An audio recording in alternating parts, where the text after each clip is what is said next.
A praga da dança medieval. O que fazia as pessoas dançarem até a morte? Do século XIV ao XVI, europeus foram tomados por um desejo maníaco de dançar, e o faziam aos montes, muitas vezes até caírem exaustos. Mas o que causou esse fenômeno bizarro? Doença, desastre ou o diabo? Em Estrasburgo, no ano de 1518, uma mulher local chamada Frau Troféa saiu de sua casa e seguiu em direção a uma rua estreita ali perto. A princípio, ela provavelmente não chamou muita atenção dos vizinhos, que continuavam com suas atividades diárias. Mas isso estava prestes a mudar e, rapidamente, Frau Troféa pretendia dançar e, quando começou, paralisou completamente o bairro. Ela não dançava ao som de música, nem seus movimentos eram contidos ou conscientes.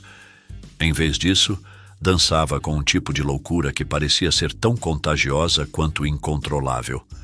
Primeiro, alguns curiosos se juntaram àquela espécie de rave improvisada. Depois, muitos mais. Logo, Frau Troféa estava acompanhada por quase 400 pessoas, dançando pelas ruas em uma cena vertiginosa de membros desgovernados e corpos girando. Por mais estranhos que possam parecer para nós hoje, os eventos de 1518 estavam longe de ser únicos. Na verdade, crônicas dos séculos XIV ao XVI estão repletas de relatos de pessoas em toda a Europa Central sendo tomadas por uma compulsão incontrolável de dançar, e fazendo isso aos montes, às vezes até caírem mortas de exaustão. A dança de São João, como esse fenômeno ficou conhecido, devido ao fato de que muitos gritavam o nome de João Batista enquanto se contorciam, traumatizou os que assistiam e provocou uma reação feroz de um clero horrorizado e confuso. Hoje, meio milênio depois, os cientistas ainda tentam entender suas causas. A origem da dança medieval da morte talvez possa ser rastreada como consequência da maior catástrofe da Europa. Nas décadas de 1340 e 1350, a peste negra varreu o continente, matando até 60% da população, destruindo comunidades inteiras e provocando fomes devastadoras.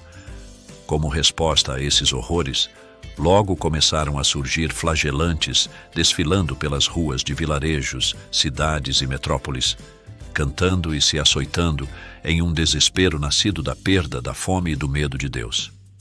Então, em 1360, em Lausitz, na fronteira com a Boêmia, algo ainda mais extraordinário começou a acontecer. Um registro da cidade descreve mulheres e meninas agindo de forma louca, dançando e gritando pelas ruas diante da imagem da Virgem. A febre da dança em Lausitz parece ter diminuído rapidamente. Mas 14 anos depois o fenômeno retornou, desta vez em uma escala muito maior. Naquele verão, multidões começaram a se aglomerar em cidades ao redor do rio Reno, incluindo Aachen, onde passaram a dançar diante do altar da Virgem. Como seus predecessores em Lausitz, os movimentos dos dançarinos eram incoerentes e frenéticos, marcados por giros, pulos e reviravoltas maníacas. Na verdade, logo ficou claro que aquelas ações não eram uma expressão extravagante de alegria, mas sim uma mania virulenta e incontrolável, que dominava mente e corpo. É por isso que a aflição também ficou conhecida como coreomania, dos termos gregos para dança e loucura. O monge e cronista Petrus de Herrenthal descreveu as pessoas acometidas pela coreomania como tão atormentadas pelo diabo que em mercados, igrejas e até mesmo em suas próprias casas dançavam, davam-se as mãos e saltavam bem alto no ar. A descrição do cronista Bisóvios é ainda mais perturbadora. Segundo ele, a mania da dança levava os acometidos a uma fuga insana de suas casas e comunidades, antes que caíssem no chão espumando. Depois se levantavam novamente e dançavam até a morte, a menos que fossem contidos com força pelas mãos de outras pessoas. Isso indica uma possível morte por algum tipo de convulsão epiléptica ou deficiência cognitiva. Algumas semanas após os dançarinos tomarem as ruas de Aachen, houve um surto ainda mais extraordinário, em uma floresta próxima à cidade de Trier. Ali, os festeiros eram tão numerosos que a reunião lembrava uma pequena cidade de mercado. Em seguida, começaram a se despir parcialmente e a colocar coroas de flores nas cabeças, entregando-se a uma orgia bacanal que resultaria em mais de 100 concepções. Dizia-se que alguns dos dançarinos se contorciam e se arrastavam de barriga pelo chão acompanhando a multidão, provavelmente devido à exaustão extrema. Muitos tentavam controlar suas convulsões amarrando-se com panos de linho e batendo no próprio torso com pequenos bastões. Tudo indica que, em um eco assombroso das autoflagelações de 1349, acreditavam que um demônio se movia dentro deles. Tamanha era a fúria histérica e descontrolada que tomava conta dos dançarinos que, em algumas cidades, eles começaram a atacar pessoas que usavam vermelho ou que estavam vestidas com as últimas modas. As autoridades da cidade de Liege ficaram tão alarmadas com os ataques que proibiram a produção de sapatos pontudos, que estavam em alta na época. Atônitas diante do que presenciavam, as autoridades da igreja rapidamente passaram a denunciar os dançarinos como hereges. Muitos dos foliões foram arrastados até a igreja de Liege, onde foram torturados numa tentativa de expulsar os demônios ou espíritos malignos que acreditavam estar dentro deles. Os padres despejavam água em suas gargantas enquanto zombavam e os humilhavam. Quando isso não funcionava, tentavam fazê-los voltar à razão com tapas no rosto, antes de mergulhá-los em barris de água ou forçá-los a enfiar os dedos na garganta para expulsar qualquer demônio que tivesse possuído seus corpos. Alguns meses após ter começado, a epidemia de dança de 1374 se extinguiu, para não reaparecer em larga escala por mais de um século. A igreja concluiu que sua campanha feroz de cura havia funcionado e declarou solenemente que os muitos dançarinos que haviam sucumbido à exaustão ou à desnutrição, literalmente dançando até a morte, tinham sido vítimas de forças demoníacas. Mas essa interpretação estava correta? As epidemias de dança na Idade Média foram mesmo obra do diabo?